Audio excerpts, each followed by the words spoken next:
इस वीडियो में हम एरे के बारे में बात करेंगे। जावा स्क्रिप्ट ही क्या, हर तरह के प्रोग्रामिंग लैंग्वेज में एरे मोस्ट इम्पॉर्टेंट पार्ट होता है। एरे एक ऐसा भाग होता है जिसके बिना कोई भी प्रोग्रामिंग लैंग्वेज पूरी नहीं हो सकती। बट अब एरे होता क्या है, इसका यूज किस तरीके से किया जाता है, क्यों करते हैं हम इसका यूज, इसके बारे में आज हम जानेंगे।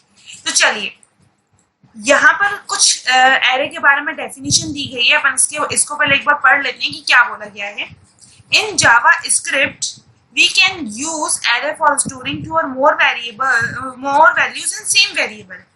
इससे पढ़ने में कुछ ऐसे समझ में आ रहा है, किसी सेम वेरिएबल में, मतलब किसी एक वेरिएबल में दो या दो से ज्यादा वैल्यूज को स्टोर करना, ऐसा कुछ बोला गया है। By declaring any variable as array variable we can increase the value holding capacity of variable। और इसमें ये बोला गया है कि हम किसी भी नॉर्मल वेरिएबल को एरे वेरिएबल डिक्लेयर कर सकते हैं और हम एरे वेरिएबल उसे डिक्लेयर करके उसकी होल्डिंग कैपेसिटी को बढ़ा सकते हैं, वैल्यू होल्डिंग कैपेसिटी को बढ़ा सकते हैं। Array variable will store more than one value in any variable in the sequence, that sequence will be started from zero. हम एरे वेरिएबल के अंदर दो या दो से ज्यादा वैल्यूज को स्टोर कर सकते हैं, वो भी एक सीक्वेंस में, जिसका सीक्वेंस स्टार्ट होता है जीरो से। तो इसका सिंटेक्स कुछ ऐसा है, वेरिएबल एन, अगर हमने एन को एज अ वेरिएबल लिया है तो वो एक तरीके का एरे वेरिएबल है, और यहाँ पर आता है नंबर ऑफ वैल्यूज के आपको उसके अंदर कितनी वैल्यूज को स्टोर कराना है। ऐसे शायद आपको सही से नहीं समझ में आया हो, चलिए मैं आपको थोड़ा सा प्रैक्टिकली यहाँ पर बनाकर दिखा देती हूँ कि काम किस तरीके से करता है एरे वेरिएबल। समझ लीजिए, एन नाम का हमने एक वेरिएबल लिया, इसके अंदर हमने स्टोर कराई वैल्यू 5 और हमने इसे प्रिंट कराया डॉक्यूमेंट डॉट राइट करके, तो इसकी वैल्यू आ जाएगी 5। फिर मैंने उसी प्रोग्राम में जहां पर n की वैल्यू 5 है, उसी में n की वैल्यू दी मैंने एक और 7। तो अब आपको क्या लगता है कि अब n की वैल्यू जब हम डॉक्यूमेंट डॉट राइट n करेंगे तो n की वैल्यू 5 आएगी या 7?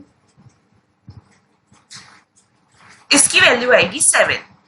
अगर एक बार और मैंने एक वैल्यू दे दी n इज इक्वल्स टू 9, तो अब जब मैं डॉक्यूमेंट डॉट राइट करूंगी तो कौन सी वैल्यू आएगी?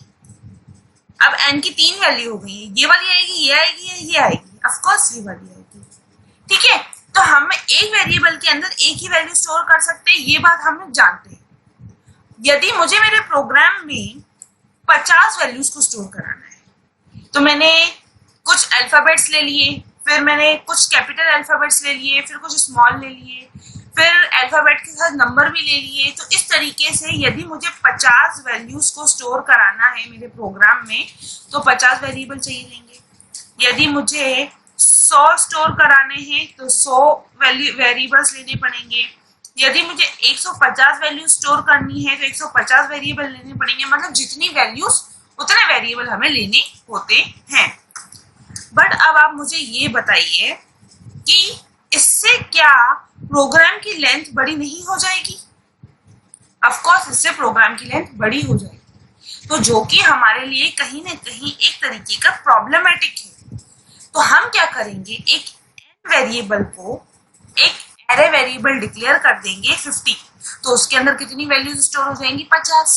पर ये कैसे हो सकता है? अभी तक तो हमने देखा कि एक वेरिएबल एक ही वैल्यू ले सकता है। तो चलिए मैं बताती हूँ। मैंने क्या करा, n is equals to new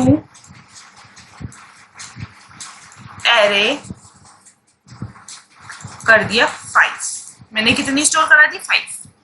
तो क्या होगा, एरे लिखने से क्या हो जाएगा, हमारे सिस्टम की मेमोरी में n के 5 ब्लॉक बनेंगे, कुछ इस तरीके से, 1 2 3, ये 4 और ये 5, 1 2 3 4 5।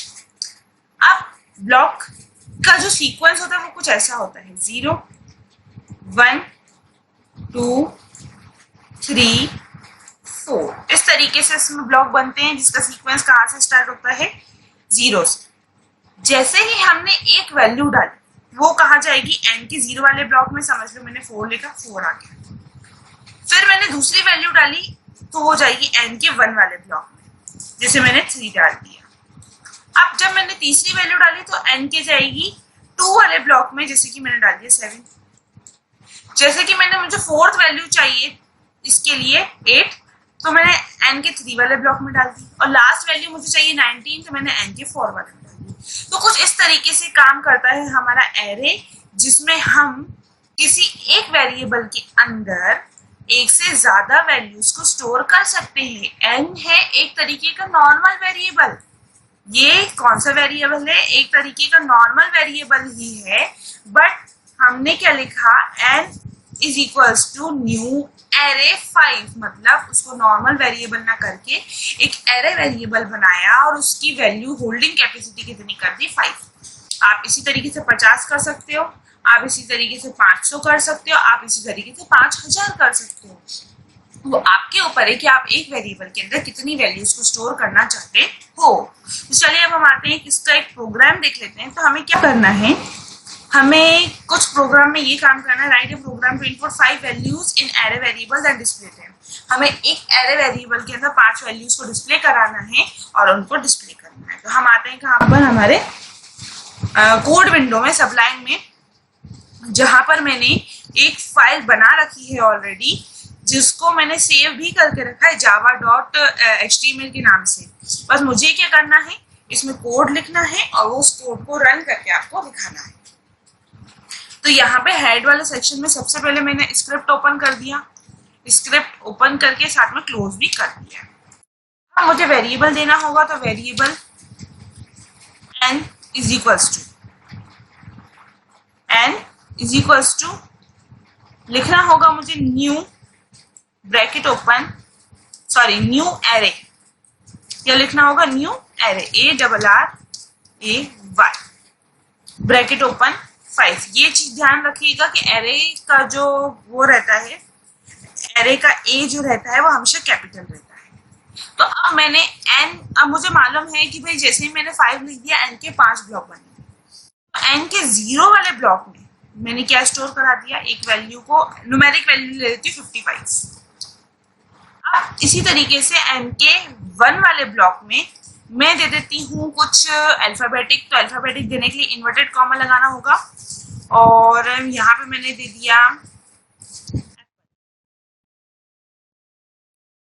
इसके बाद n के 2 वाले ब्लॉक में मैंने दे दिया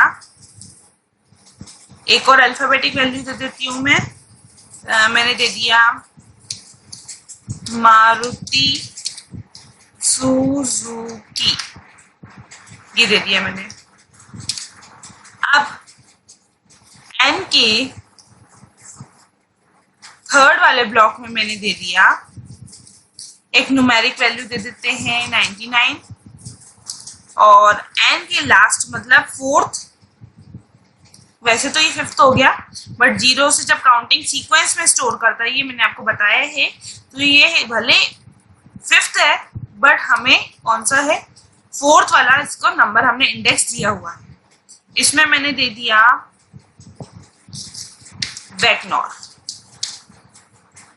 ये दे दिया। इसके बाद मुझे क्या करना है, इन वैल्यूज को डिस्प्ले कराना है।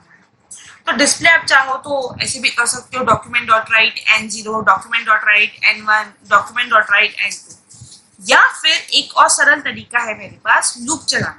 लूप अपन ने देखा ही है, तो हमने लूप चलाया for i is equals to 0। कहाँ से चलना स्टार्ट होगा, 0 से, क्योंकि लूप जो वैल्यू की स्टार्टिंग कहाँ से, 0 से। i less than equals to 4 तक, i is equals to i plus 1, ये दे दिया। ब्रैकेट ओपन, लूप ओपन और लूप क्लोज। हमने कर दिया document dot write n i, हमने ये प्रिंट करा दिया। बट यहाँ पर इसका आउटपुट जैसा आप चाहते हो, 1 by 1 लाइन में वैल्यूज प्रिंट हो, किस तरीके से लाइन में, जैसे ये इस वैल्यूज के अकॉर्डिंग बताती हूँ, 4 3 7 8 19, इस तरीके से मैं चाहती हूँ मेरा वाला आउटपुट है। बट अभी वो ऐसा आएगा नहीं। क्यों? चलिए मैं आपको सेव करके दिखा देती हूँ। पहले मिनिमाइज करते हैं और इस जावा नाम की फाइल है इसे ओपन करते हैं। ये रही मेरी जावा नाम की फाइल। देखिए आए तो है सारे के सारे आउटपुट, बट जैसा हम चाह रहे थे वैसे नहीं आए। तो वैसे लाने के लिए हमें क्या करना होगा? ऑफ कोर्स ब्रेक प्लस करा मैंने यहाँ पे इन्वर्टेड कॉमा ब्रेक के लगा दिया। इससे क्या होगा? इससे जो हमारे आउटपुट्स हैं वो नेक्स्ट लाइन में आएंगे।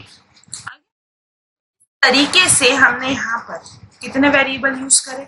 सिर्फ और सिर्फ एक एन, और इस एन के थ्रू हमने कितने आउटपुट प्रिंट करा है? 5। आप चाहें तो 50, 500, 5000 जितने वैल्यूज को स्टोर कराना चाहेंगे उतने वैल्यूज का आप स्टोर करा सकते हो।